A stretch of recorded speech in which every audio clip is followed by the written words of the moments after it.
안녕하세요.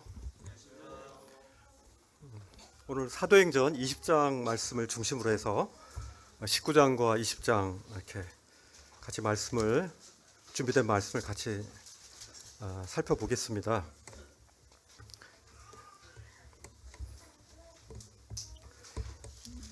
특별히 20장 19절 말씀을 같이 한번 읽어보겠습니다.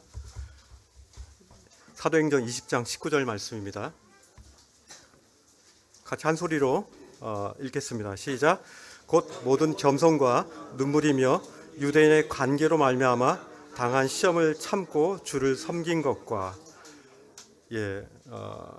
에베소 교회 가운데 에베소 지역 가운데서 사도 바울의 이제 사역 이후에 사도 바울이 이제 내려진 이 결론입니다. 오늘 말씀은요, 우리가 복음의 여정에 참여할 수 있는 세 가지 방법에 대한 부분들을 20장 19절 말씀을 중심으로 해서 함께 나누겠습니다. 우리가 복음의 여정이 있고요, 또 복음의 여정에 참여하지 않는 그런 그리스도인들도 있습니다. 우리가 그것은 주님께서 억지로 하는 것이 아니라 주님께서 우리 마음 가운데 감동을 주시고 이건 자발적인 것입니다. 이 바울의 선교 사역 가운데서요, 가장 오랫동안 머문 곳이 바로 에베소 지역입니다. 거의 3년 정도를 그곳에서 머물렀죠. 보통 바울은 원래 한 장소에서 오래 있지 않는 그런 특성을 가지고 있죠. 복음 전하고 옮기고 하면서 이렇게 전해진 그분들이 이제 교회를 구성하고 있는데, 에베소 교회는 굉장히 오래 있었습니다. 에베소에서의 어떻게 보면 사역이 긴 사역이었지만은, 긴 기간이었지만은 가장 효과적인 사역이라고 볼 수 있습니다. 이 보시면요, 19장 8절에서 19절을 보시면요, 19장 8절 한번 보시겠어요? 19장 8절 지난주에 봤던 말씀이죠. 바울이 해당에 들어가서 석 달 동안 담대히 하나님 나라에 관하여서 강론합니다. 그죠? 그리고 또 그 이후에 또 9절에 보니까 제자들 따로 세우고 두란노 서원에서 날마다 강론하는데 10절에 보니까 2해 동안 2년 동안 이같이 하니 아시아에 사는 자는 유대인이나 헬라인이나 다 주의 말씀을 듣더라고 했습니다. 아시아에 사는, 그죠? 아시아에 여러 교회들이 있죠. 에베소 교회, 서문학 교회, 두아지라 교회, 7교회들이 대표적으로 요한계시록에 있는 7교회들이 있는 그 아시아 지역에 있는 교회의 복음의 그 전초지가 되는 것이 바로 에베소 교회가 됐던 것입니다. 오늘 본문 말씀을 보시면요, 사도행전 20장 19절을 다시 한번 보시면요, 사도 바울의 이 장면은 어떤 장면이냐면, 에베소 장로들을 바울이 밀레도에서 사람을 에베소로 보냅니다. 17절에 보시면요, 사람을 에베소로 보내가지고 바울은 지금 밀레도에 있고요, 교회 장로들 청합니다. 그 거리가 한 60km 정도 돼요, 밀레도하고 에베소에. 근데 바울이 직접 가면 될 텐데 그곳에 가면 너무 많은 복잡한 일이 있었던 것 같아요. 그래서 밀레도에서 에베소에 있는 장로들을, 그 지역에 있는 장로들을 다 소집합니다. 그리고 이제 예루살렘으로 들어가는 이 장면입니다. 그곳에 가면은 굉장히 어려운 일이 있을 거라는 것들을 이제 성령께서 말씀하여 주시고 바울은 알고 있습니다. 근데 여기 보시면요, 우리 삶에 과연 사도 바울과 같은 이런 복음의 여정에 우리가 참여한다는 것이 상당히 어렵게 느껴지지 않습니까? 그런데 이 사도 바울이 저희들에게 말씀할 때 우리가 이렇게 할 수 있다는 거예요. 그리고 말씀을 저희가 이렇게 같이 나누면서 우리도 사도 바울처럼 우리도 이 복음의 여정에 참여할 수 있다는 겁니다. 이 세 가지입니다. 세 가지를 뭘 말씀하셨습니까? 모든 겸손이라고 했죠. 겸손. 그리고 그 다음 말씀 뭡니까? 눈물. 그죠? 겸손, 눈물. 그리고 시험을 참고 견디는 것. 이 세 가지에 대해서 우리가 담당한다면 이 복음의 여정에 우리가 참여할 수 있다라고 사도행전을 통해서 성령님께서 우리에게 말씀해 주시는 겁니다. 구체적으로 보시면요, 사도 바울의 이 겸손에 대한 부분은 뭐 제가 말씀하지 않아도 여러분 잘 아실 겁니다. 특별히 그 20절을 보시면요, 사도행전 20장을 보시면 20장 1절을 보시면요, 오늘은 이제 저를 안 보셔도 됩니다. 말씀을 계속 볼 거니까 말씀을 보시면서 과연 그러한가 여러분들이 이게 하셔서 이제 끝난 이후에 잘못된 부분들을 저한테 말씀해 주시면 좋겠습니다.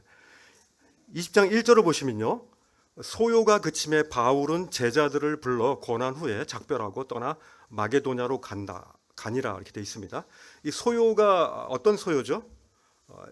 이 소요는 19장이 잘 나와 있죠. 19장 23절에 나와 있습니다. 이 3절에 나왔는데요. 그 앞에는 물론 이제 유대 제사장 스게 일곱 아들도 스게 아들 뭐 악기 들린 악기한테 오히려 막 덮어 씌움을 받고 굉장히 우스운 일이 있는데 막 그들이 막 벗은 몸으로 도망가고 뭐 이런 쇼가 있는데 그걸 한번 보시고요. 어쨌든 이 소요에 대한 부분들을 보시면요,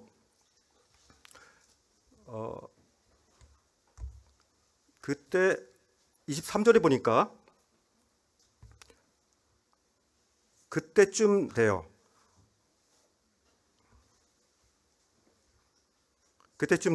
이 도로 말미암아 적지 않은 소동이 있었으니라고 되어 있습니다. 이 도로 말미암아 적지 않은 소동이 있었다. 이 도는 뭡니까? 복음이죠. 그죠? 소동이 있었습니다. 이 복음에는요, 항상 소동이 있게 돼 있습니다. 왜냐하면 이것은 물과 기름처럼 섞이지 않는 거예요. 24절에 보니까요, 즉 데메드리오라 하는 어떤 은장색이 은을 가지고 세공하는 분들이죠. 그런 은장색이 은으로 아데미의 신상 모형을 만들어 직공들에게 적지 않은 벌이를 했다고 했습니다. 그리고 25절에 보십시오. 그가 그 직공들과 그러한 영업하는 자들을 모아 이르되 여러분도 알거니와 우리의 풍족한 생활이 이 생업에 있다. 이렇게 되어 있습니다. 굉장히 중요한 부분입니다. 먹고 사는 부분입니다. 이것으로 우리가 이 세공업자들이 이 업을 가지고 굉장히 많은 사람들이 먹고 사는 거예요. 우리가 뭐 아테네라든지 그런 데 가보면은 뭐 하나씩 기념품 사오잖아요. 그런데 그거를 은으로 만든 거예요. 그러니까 가격이 꽤 나가겠죠. 그 은으로 조각한 그 아데미 여신은 이제 굉장히 많은 이렇게 젖가슴이 막 여러 개 있어서 풍요의 여신인데요. 그 아데미를 또 모시고 있는 아데미 그 신전의 모양을 은으로 만든 것들이 지금 발견되어지거든요. 그걸 가지고 이 사람들이 굉장히 적지 않은 세공업자들이 먹고 사는 것입니다. 근데 이 풍족한 생활이 됐는데 26절 보십시오. 이 바울이 에베소뿐만 아니라 거의 전 아시아를 통하여 수많은 사람을 권유하여 말하되 사람의 손으로 만든 것들은 신이 아니다라고 하니 이는 그대들을 보고 들은 것이라. 이 세공업자들 다 모으고 이렇게 흥분시키는 겁니다. 그죠? 이제 밥벌이가 이제 떨어진다. 그래서 우리의 이 지금 하고 있는 이 직업이 이제는 이제 완전히 나락에 떨어진다는 거죠. 그래서 이 영업이 천하여질 위험이 있다 그랬습니다. 이 재밌잖아요. 영업, 그죠? 이 영업이 천하여질 위험이 있다. 그러면서 큰 여신 아데미의 신전도 무시당한다. 그러면서 이제 소요가 이제 천천히 이제 달궈지기 시작합니다. 28절에 보니까 그들이 이 말을 듣고 분노가 가득합니다. 그래서 외쳐 이르되 크다 에베소 사람이 아데미여 하면서 막 이렇게 소요가 일어납니다. 근데 온 시내가 요란하여 누구를 데리고 가냐면은 바울은 그때 당시 없었던 것 같아요. 대신에 바울과 함께 동행했던 그 형제들이 잡혀갔습니다. 그 누굽니까? 마게도냐 사람 가이오와 아리스다고입니다. 그들을 붙들어 가지고 극장으로 끌고 간 거예요. 굉장히 놀랬겠죠. 에베소에 가시면은 알겠지만은 저도 가보진 않았지만 그 사진을 봤는데요. 거의 2만 5천 명을 수용하는 야외 극장이 있습니다. 주로 그때 극장은 야외 극장이 많은데요. 아주 그 돌로 이렇게 야외 극장을 만들었는데 거기에 막 사람들이 그 생업자들이 다 모인 거예요. 데모하는 거죠. 거기다가 이제 사도 바울과 함께 동행했던 이 가이오와 그죠? 아리스타고가 함께 이렇게 붙들려 가니까 많이 흥분된 거죠. 근데 처음에는 이제 그런 의도로 이제 했는데 이제 그렇지 않은 사람들도 막 뭔지 모르지만 하여튼 사람들이 막 몰려가면 뭐가 있을 거를 듣기 위해서 같이 따라가는 사람들도 있었겠죠. 이때 저는 이 모습을 보면서 사도 바울이 어디에 있나? 제가 사도 바울이라면은 과연 이런 상황에서 어떻게 했을까라는 그런 생각이 들어요. 근데 보면요, 19장 30절을 한번 보십시오. 사도 바울의 이 세상을 바라보는 그런 자세가 굉장히 겸손합니다. 다시 말하면은 이 자신의 어떤 감정과 자신의 생각대로 이렇게 판단하지 않고 오히려 형제들을 통해서 말씀하시는 그 주님의 음성에 귀를 기울일 수 있는 나보다 남을 낮게 여기는 그 형제들이 사도 바울보다 뛰어나진 않잖아요. 판정이 분별이 더 나을 수 있는 그 사도 바울이었는데도 불구하고 형제들의 그 이야기를 듣는 거예요. 30절을 보십시오. 바울이 처음에는 이렇게 했습니다. 바울이 백성 가운데로 어떻게 했어요? 들어가고자 했죠. 그곳을 뚫고 들어가고자 했습니다. 근데 어떻게 했습니까? 제자들이 말렸어요. 다른 제자들이 함께 있었는데 형제님 지금 들어가시지 마세요. 이렇게 했죠. 사도 바울은 어떻습니까? 사도 바울은 두 가지를 생각했을 것 같아요. 하나는 그냥 확 들어가서 스데반처럼 복음 전하다가 순교의 그 영광을 받고 싶다라는 그런 생각이 있었을 거예요. 그죠? 그런 생각들 다 있잖아요.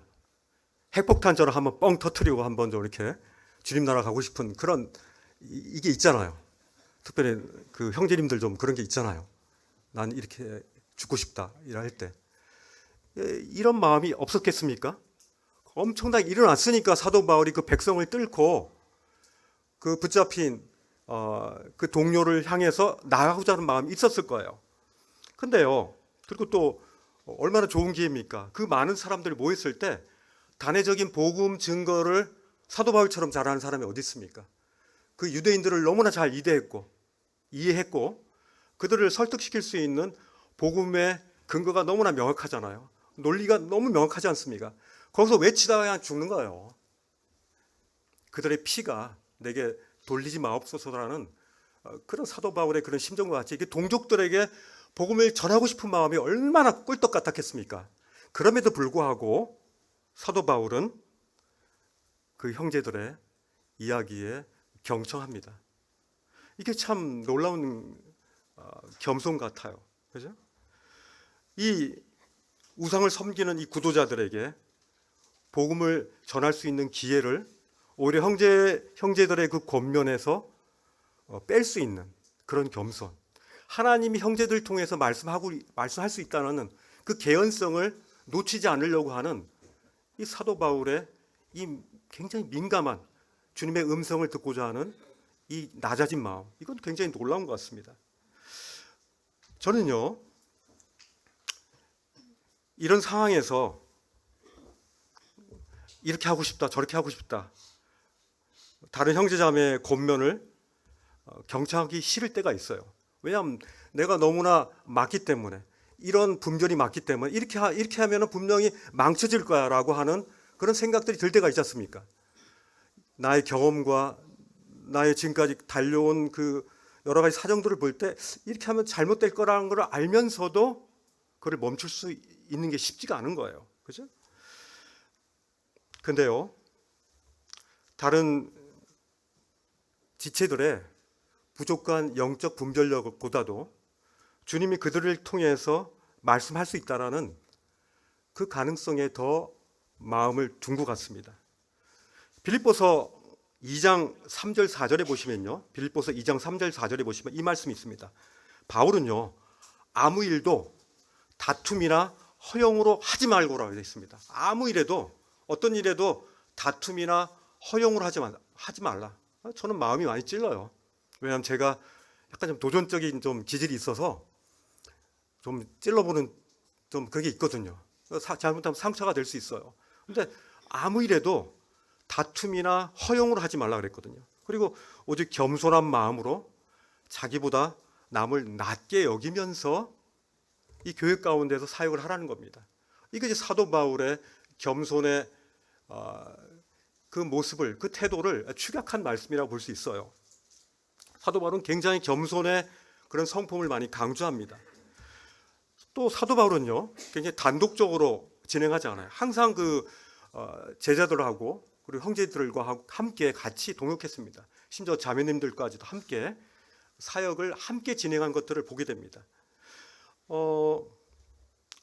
혼자 있는 경우는요, 뭐 감옥에 혼자 있을 때, 심지어 그 2차 전도 여행 때는 누구랑 같이 있었습니까? 감옥에 신라하고 같이 있었죠. 그렇죠?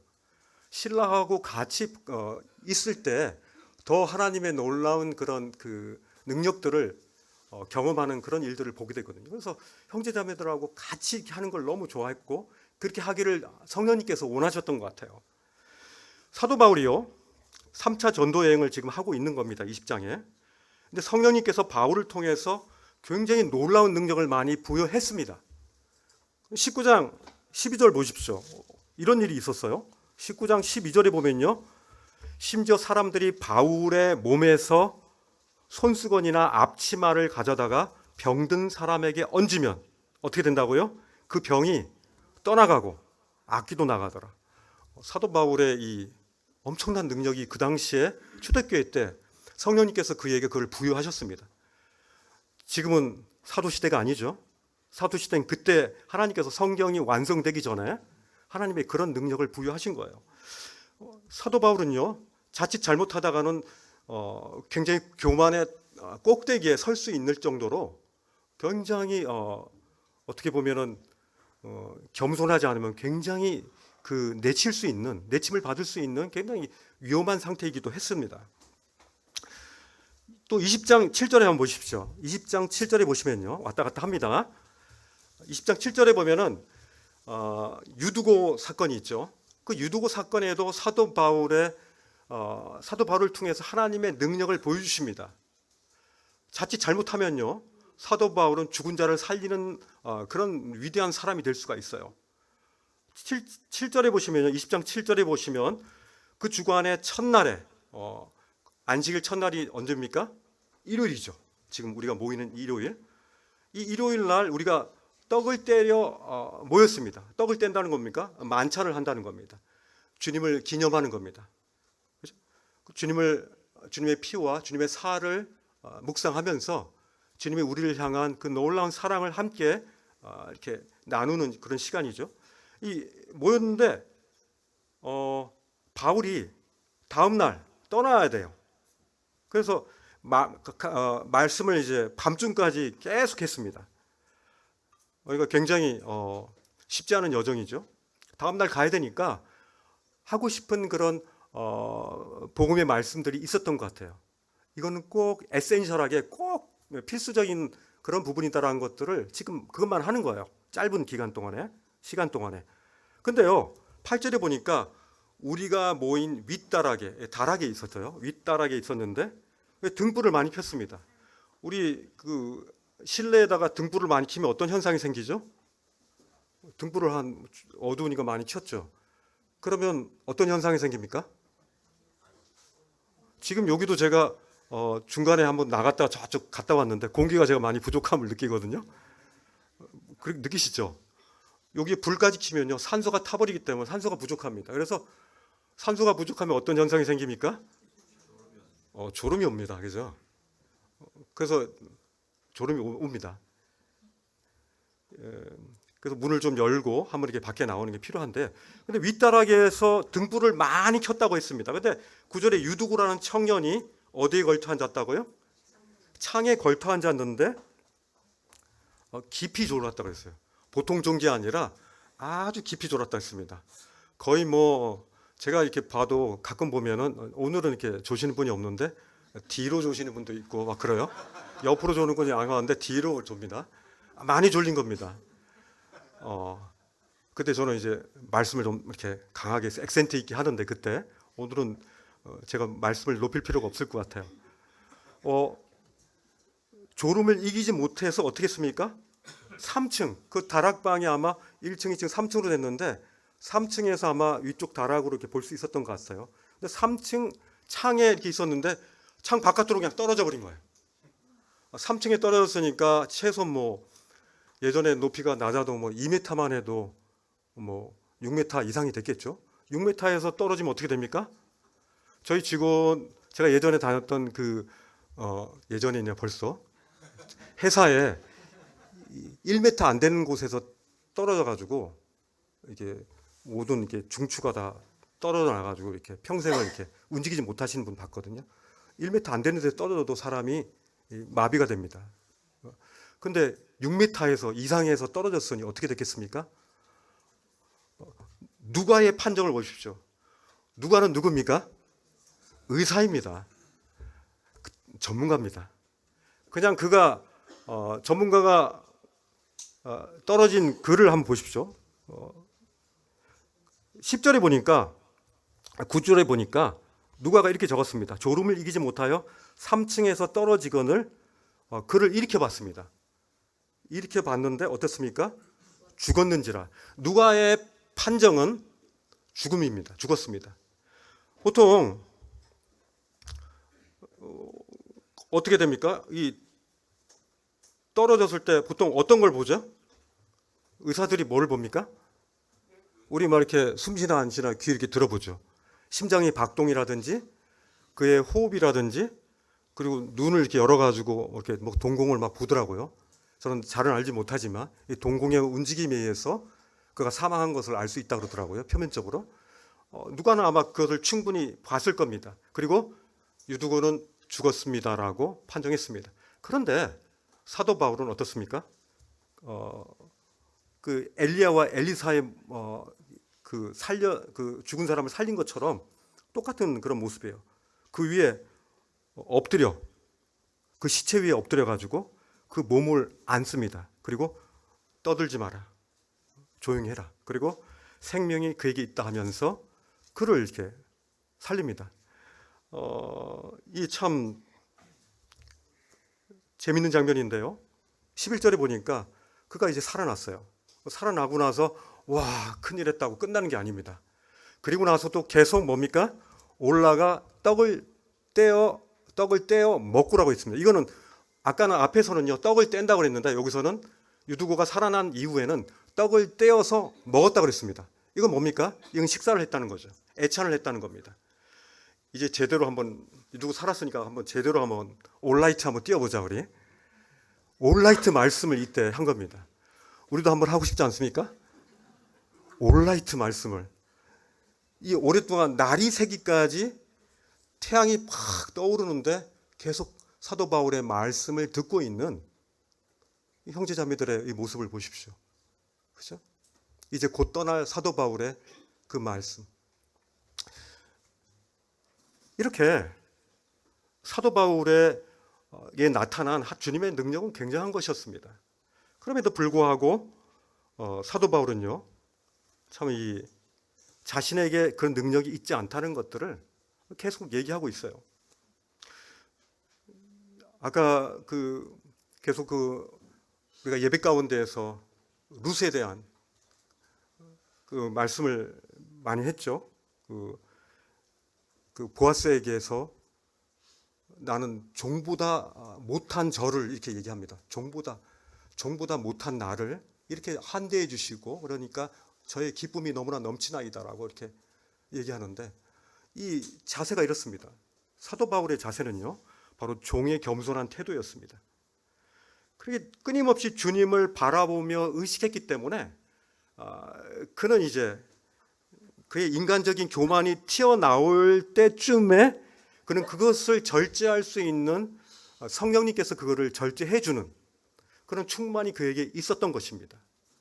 그에게 육신으로 이렇게 나오는 것을 그를 숨길 수 있는 영적인 그런 능력들이 그에게 휘감고 있었던 것이죠. 20장 19절 다시 한번 보십시오. 20장 19절에 보니까 20장 19절에 보면 그냥 겸손이 아니라 모든 겸손이라고 있습니다. 겸손이 뭐 여러 가지가 있나 보죠. 그죠? 근데 모든 겸손. 이 뭡니까? 이건 전적인 겸손을 얘기합니다. 어떤 것에서도 아주 전적으로 그런 겸손했다는 것을 의미하거든요. 모든 사역 속에서 겸손하지 않으면요, 주님의 사역을 할 수가 없었던 거예요. 이 겸손이 지속적이고 일관적이지 않으면요, 그 겸손이 마치 그 가면을 쓴 것처럼 이중적으로 보일 수가 있어요. 근데 사도 바울은 그렇지 않았어요. 계속적으로 그의 겸손이 유지가 되는 거예요. 이 바울이 제시하는 모든 겸손의 의미는 뭘까요? 바로 우리가 종이 되어야만, 종의 자세를 취해야만, 아니 우리가 종이라는 사실을 우리가 알아야만 우리가 겸손할 수 있다는 것들을 사도 바울은 말씀하는 거 아닙니까? 이 섬긴다는 뜻은 뭡니까? 서빙한다고 해요. 서빙. 근데요, 이건 서번트라는 그런 종에서 나온 거예요. 그죠?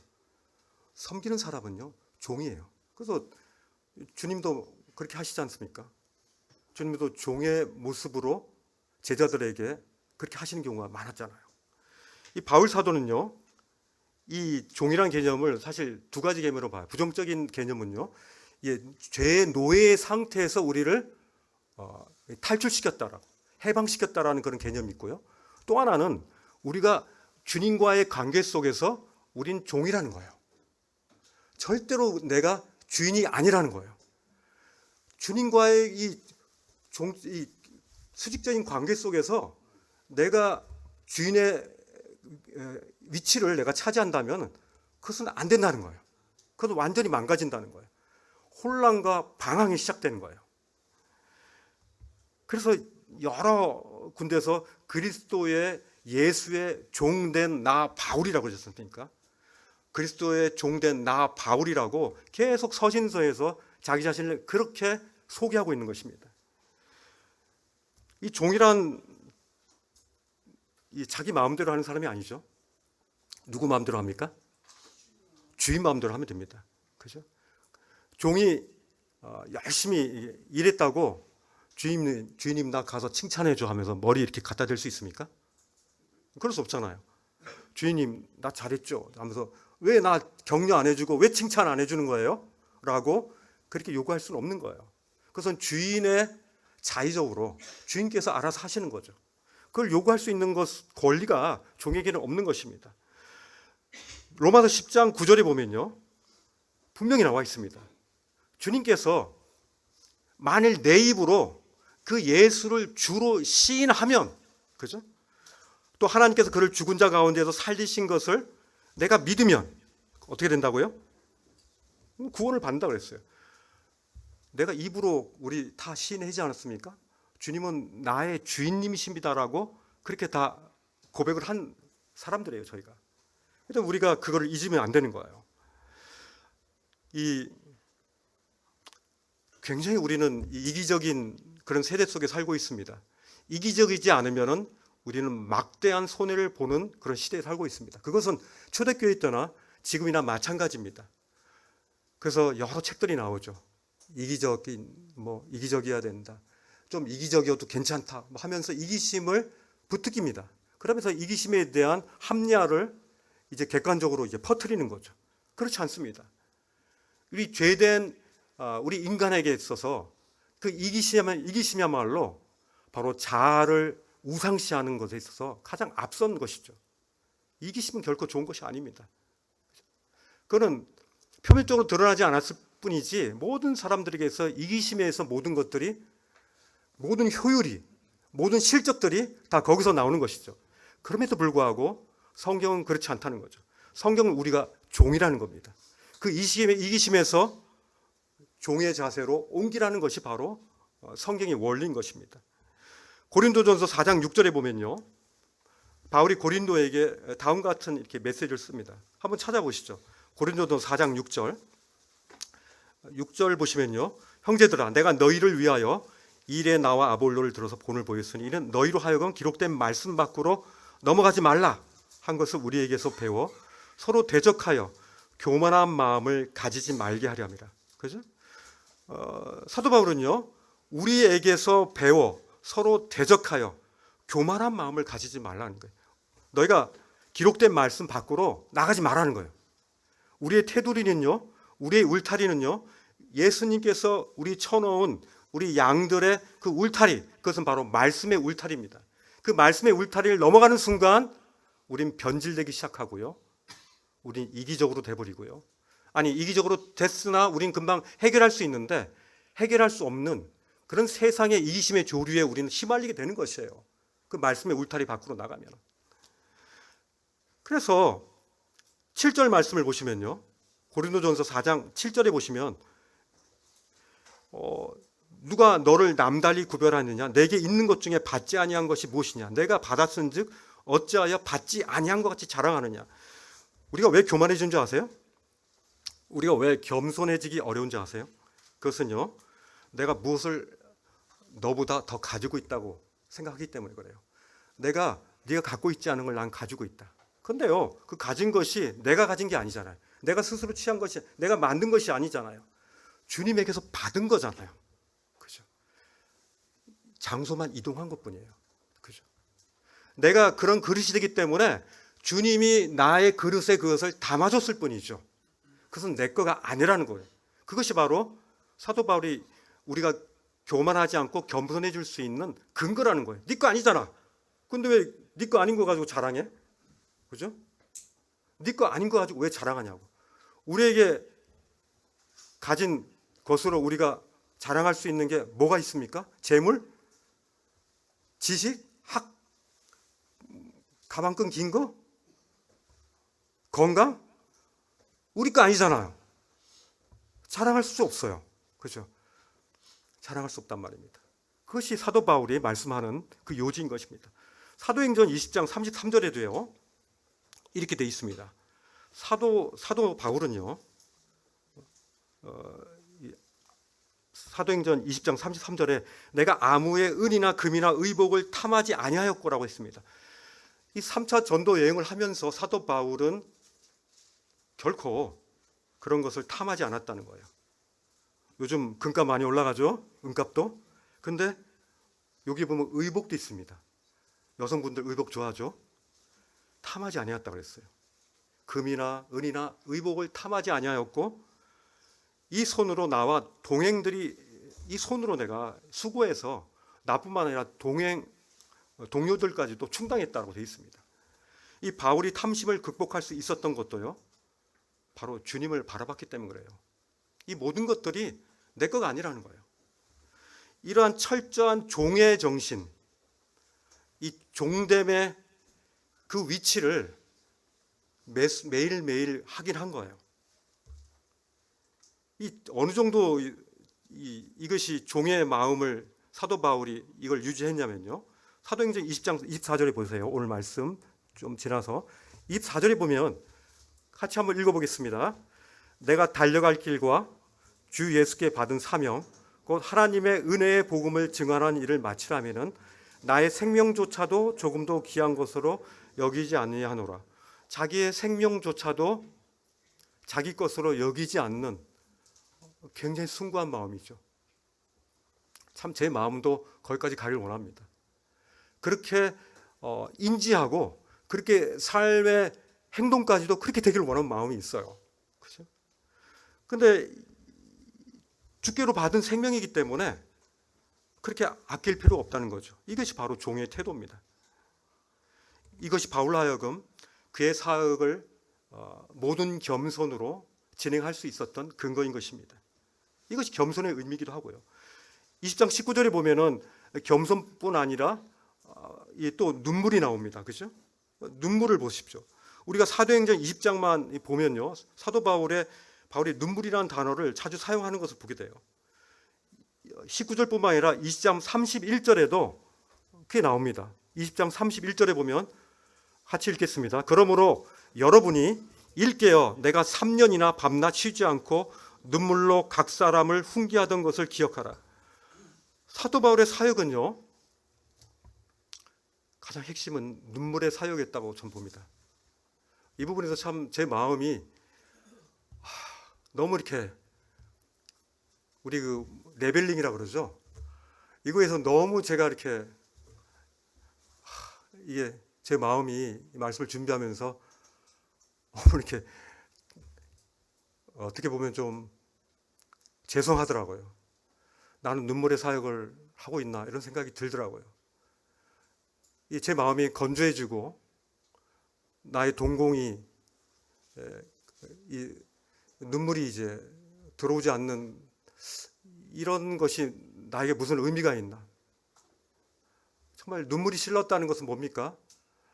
가장 중요한 것을 중요하게 여기는 그런 사랑의 감정이 올라온 거 아닙니까?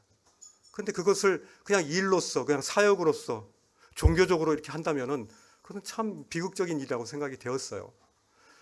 이 사도 바울의 이 눈물의 사역, 이건 사역의 마침표입니다. 사역에 있어서 가장 핵심적인, 중요하게 여겨야 될 부분이라고 저는 생각이 듭니다. 많은 장로들과 사역자들, 이런 분들이 이것에서 참 실패하니까 참 어려워지는 것 같아요. 이 장로일들을 하다 보면 또 뭐 이렇게 사역을 하다 보면 성도들하고 부딪힐 때가 있어요. 그럴 때 눈물로 그것을 해야 되는데 눈 흘김으로 끝날 때가 있어요. 미워. 왜 나를 이렇게 이해해주지 못하지? 나도 그 형제를 이해 못하는 내 자신도 참 나도 답답하고 그냥 주님 안에서 같은 형제인데 서로가 서로를 이해 못하고 그러니까 그런 눈물은 아닌 것 같은데 답답함의 눈물 그건 아니잖아요. 이에 사랑의 눈물이 흘려지는 그 사도 바울의 그 모습을 보면서 참 제 마음이 참 아프기도 하고 이렇게 주님 앞에 기도할 뿐입니다. 20장 37절에 보면요. 또 사도 바울의 눈물이 나옵니다. 37절에도요. 바울과 에베소 교회 지도자들이 헤어지는 장면이 나오는데요. 이 장면에서 그들이 복음을 위해서 얼마나 끈끈하게 연결되었는가를 볼 수 있어요. 눈물은요. 그래서 이 끈끈한 이 관계 속에서 나온다는 생각이 들어요. 갑자기 눈물 안 나오잖아요. 그죠? 평상시에 이제 이 복음의 이 사랑의 끈으로 연결되어 있어야 되는 거예요.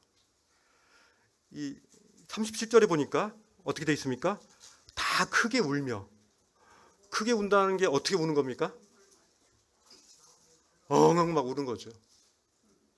엉엉 우는 거예요. 이 부분에서 참 마음이 이렇게 찐하더라고요. 막 우는 거예요. 다시 못 볼 사도 바울의 그 모습을 보면서 막 우는 거예요. 그리고 바울의 목을 안고 입을 맞추고, 그죠? 또다시 그 얼굴을 보지 못하리라 한 말로 말미암아 더욱 근심하고 배에까지 그를 전송하리라. 우리가 비즈니스 관계는 비즈니스예요, 그죠? 돈 관계가 끝나면 그냥 싹 끝나버려요. 차갑게 썰물처럼 그냥 싹 끝나버립니다. 근데요, 그리스도 안에서 그리스도의 사랑의 관계로 맺어진 이 관계는요, 세상적인 만남과 완전히 달라요. 우리는 영혼을 함께하는 동지들이고 영혼을 함께 행진해 가야 되는 그런 가족이라는 거예요. 물론 주님의 나라에서 우리가 계속 있지만 이 땅에서 잠시 가시적인 그런 헤어짐에서의 마음의 아픔이 있다는 거죠. 그죠? 여기 보시면요. 예수님의 눈물을 흘리시는 부분도 한번 봤는데요. 꽤 많아요. 근데 대표적인 건 세 가지죠. 겟세마네에서 눈물을 막 흘리시죠. 그죠? 하나님께 버림받으시는 그리고 또 죽은 나사로 무덤 앞에서 눈물을 흘리시는, 그리고 그 예루살렘 성을 바라보시면서 그 안타까워서 눈물을 흘리시는. 왜 예수님께서 눈물을 흘리셨겠습니까? 그 의미들을 우리는 생각하면요, 하나님의 눈물, 그 눈물, 하나님께서 눈물을 흘리시네. 하나님께서 이 땅에 오셔서 인자가 되시고 그 인자 대신 하나님이 눈물을 흘리시는 걸 보면요, 참 우리에게 참 이 눈물의 의미가 어떤 것인가를 다시 한번 깊이 생각하게 됩니다. 이 31절에도 31절에 보시면요, 그러므로 여러분이 일깨어 내가 3년이나 밤낮 쉬지 않고 눈물로 각 사람을 훈계했다. 이게 보면은 훈계한 이유가 뭡니까? 눈물로 훈계한 이유가, 눈물로 훈계한 게요, 이유가 있습니다. 30절에 보니까 여러분 중에서도 제자들을 끌어 자기를 따르게 하려고 어그러진 말을 하는 사람들이 일어난 줄 내가 안다. 당을 짓는 거예요. 그 중에서 어떤 은사 있는 형제가 나왔나 봐요. 근데 그가 자기를 따르게 하려고 했어요. 그리스도를 따르게 해야 되는데 사람을 따르게 한 거예요. 이거에 대해서 사도 바울은 참을 수가 없어요. 그건 잘못된 목자죠. 그러면 안 돼요. 그렇죠? 왜냐하면 사람은 잘못될 수 있잖아요. 그렇죠? 사람을 따르게 하는 그런 부분에 대해서 사도 바울이 눈물을 흘리면서 이 부분에 대해 그러면 안 된다라고 이게 눈물의 훈계를 한 것을 보게 됩니다. 굉장히 커다란 도전이 됩니다. 그죠? 우리에게 구원받는 그런 어린 영혼들도 있고 또 성숙한 그런 분들도 계시고 아직 어린 영혼들도 있는데요. 우리가 이런 모두가 각자 주님께서 성령께서 생각나게 하는 그 영혼들을 향해서 눈물로 기도하는, 그것은 참 아름다운 교회의 모습이라고 생각됩니다. 우리가 주님께서 우리에게 눈물이 말랐다면 우리는 그 이유에 대해서 조용한 시간을 가져야 될 것입니다. 그리고 주님, 저에게 주님을 향한 눈물을 가지게 하시고, 그리고 형제 자매들을 향한, 이 세상을 향한 눈물이 흘러나올 수 있도록 저에게 그 눈물을 주옵소서라고 그렇게 기도할 필요가 있습니다. 20장 19절에 보시면 마지막으로 시험을 참는 부분으로 사도 바울이 복음의 여정에 참여한 것을 보게 됩니다. 모든 겸손과 눈물이며 유대인의 간계를 인해서 당한 시험을 참고 주를 섬긴 것과, 바울이 본격적인 전도의 사역을 이렇게 시작했을 때요, 그의 전도를 가장 가로막는 사람들이 누구였나요? 유대인들이었습니다. 그의 동족들이었습니다. 그죠? 그 주변에 방해자가 많이 나와요. 바울은요, 그런 동족들의 그 핍박과 그런 방해들에 대해서 참았습니다. 근데 이게 참 그래요. 모르는 사람이 이렇게 방해하면은요, 몰라서 그랬지 하고 이렇게 넘어갈 수 있는데, 잘 아는 같은 유대인 동족들이 그를 그렇게 방해한 거예요. 심지어 고린도후서 11장 24절에 보면요, 유대인들에게 뭘 맞았습니까? 40에 하나 감한 매를 맞았습니다. 하나를 뺐죠. 40대 맞으면 다 죽으니까, 완전 죽을 수 있으니까 자비를 베풀어서 39대의 매를 맞았습니다. 그 당시에 태형 중에 법이 허용할 수 있는 최고의 태형을 사도 바울은 그 동족 유대인들에게 맞은 것입니다. 얼마나 원망이 일어날 수 있겠습니까? 그럼에도 불구하고 그런 그 시험을 참는, 복음의 여정을 계속 가기 위해서 그것을 참는 사도 바울의 모습을 보게 됩니다.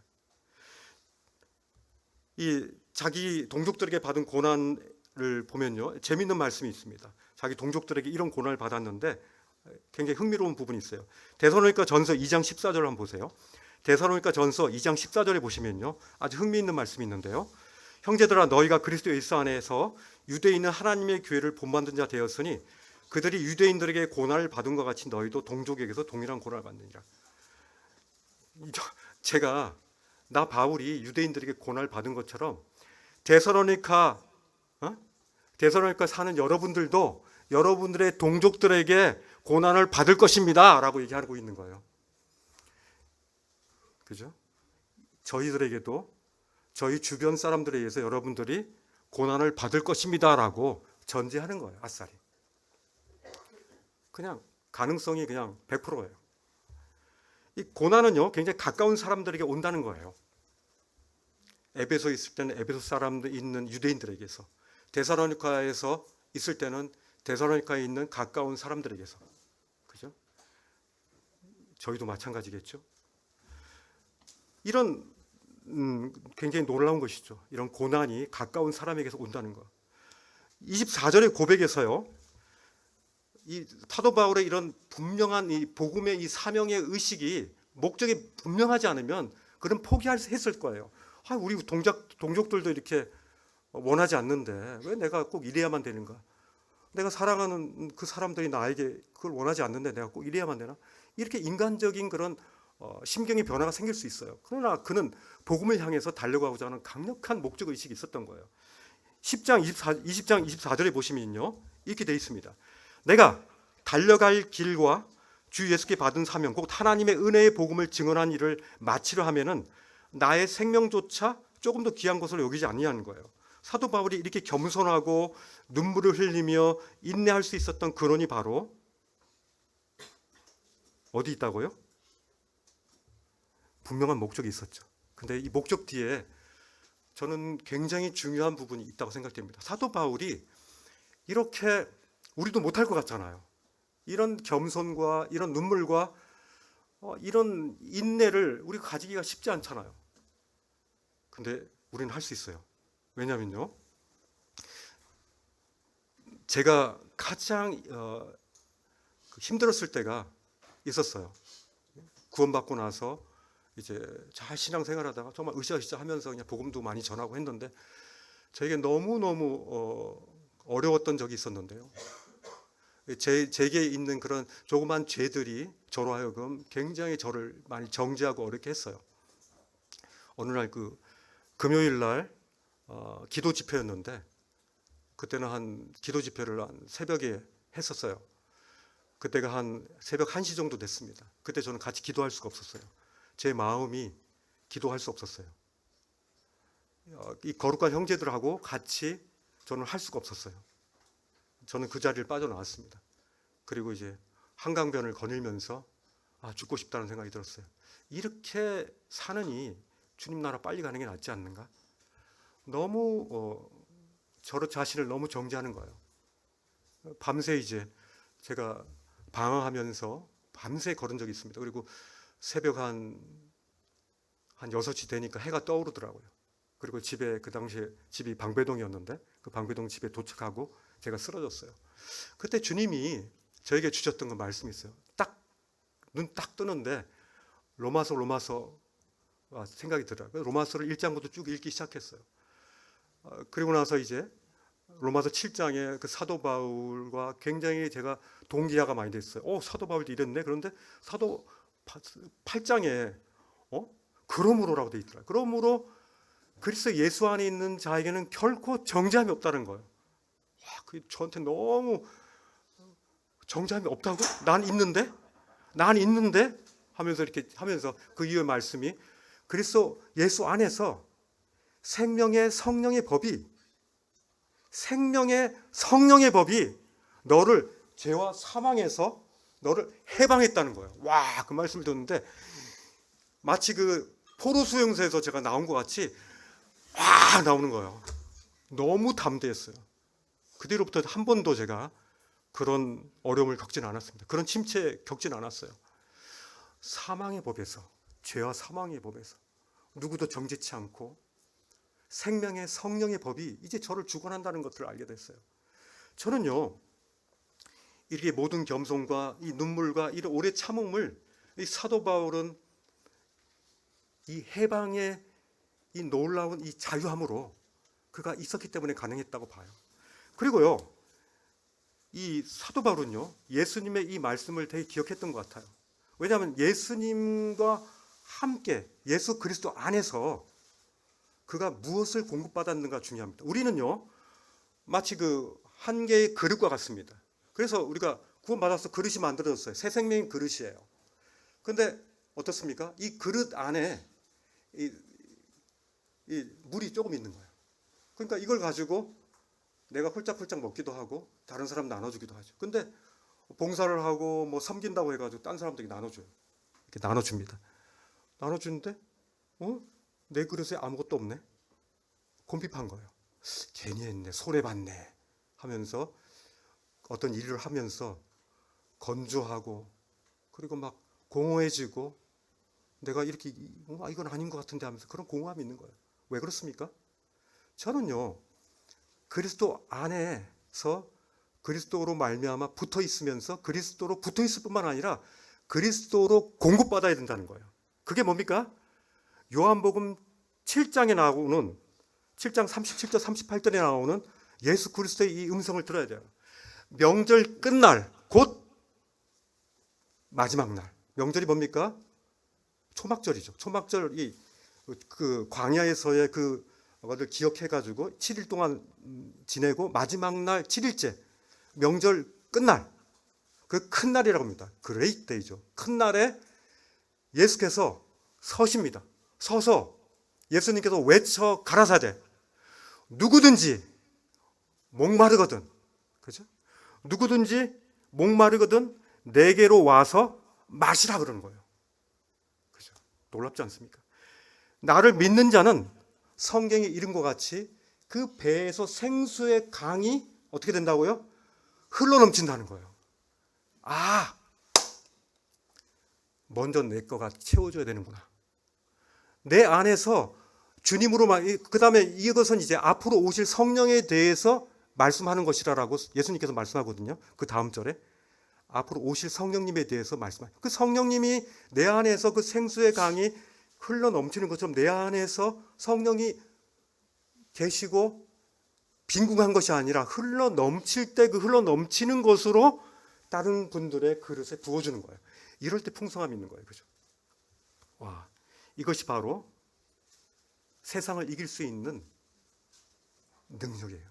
이것이 해방의 기쁨을 영위하는 새 생명의 사람들의 능력인 거예요. 능력의 근원인 거죠. 놀라운 것이에요.